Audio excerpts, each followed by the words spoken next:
有爆料内容在讲说，你帮韩国瑜把网络声量炒起来，第一批种子部队是奉你的口谕南下相助。我跟你讲，我还有这么多操这个是哦，这个是哦，卫视拢牵拖隔壁，你知道吗？无卫视牵拖隔壁，这个韩流是你们民进党执政不力的，刚好又什么823水灾啦，又什么虎优嘛，一连串加起来，才造成韩流。现在说韩流出现，现在还怪我，那时候是我的网军，天哪！我要是有网军，我现在每天挨打。那市长，因为现在这一个，比如说像陆志俊，还有像王浩宇，陆志俊他在他的倾向看起来是支持绿党的，会不会觉得说绿党现在针对你们或是民众党这样的攻击或放话，其实都是为了要争取政党票？我跟你讲啊，这个，我觉得其实这些小绿，你知道，我刚才是这样的，政治上。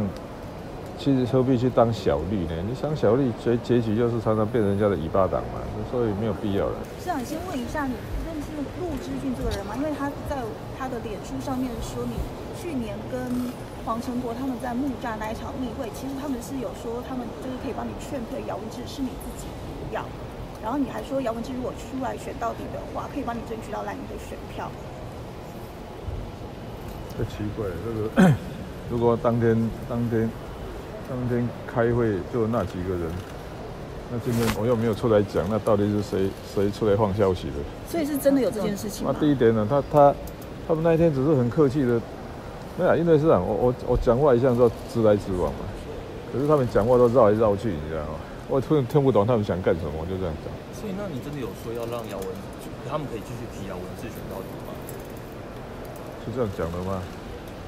我刚才写那个哦。除非有录音，有什么影像，不然这个事隔2年，现在每个都出来，各说各话，而且总会找一个完全无关的人在讲这件事情。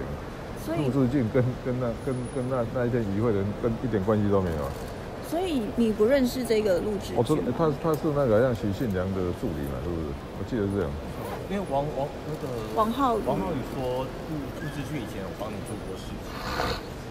什么时候？他没有，他就只有讲说王浩宇现在变侧翼的嘛，所以就算了。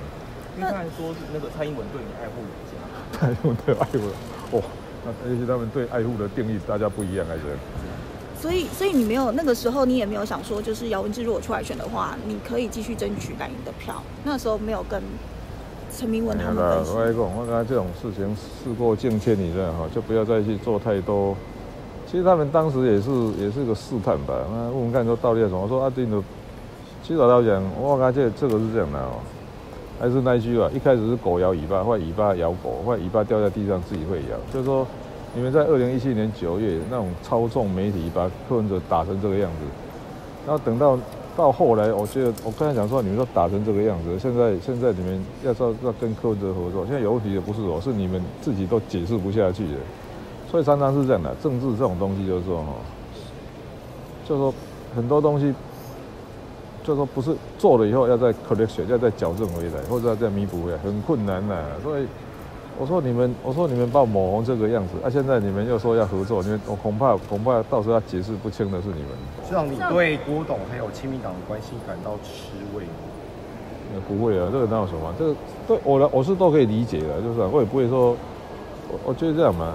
对制造商来讲，他也不会只找一家代理嘛，常常他也找好几条通路，所以对我来讲，这is OK 的，我都可以接受。那你认同蔡靖宇说，就是郭董对于感情这件事情没有很拿手？那我更不拿手，我还雅斯伯格症。那你有没有想要消灭亲民党？因为蔡靖宇今天早上受访的时候是说政治算计，说穿了就没意思。消灭亲民党，这么赶快。不要把很多这种自然发生的事情都算在我头上，我实在是。这样可是有民众党的反应是说，他不知道郭台铭是敌是友，你觉得呢？这也是一样嘛，我们自己很多这个不管是我们的不分区的或我们的区域立委，也是每天意见一大堆所以这常常是这样嘛，有各种声音嘛常常尽量求取一个最大的平衡点，就这样。好了。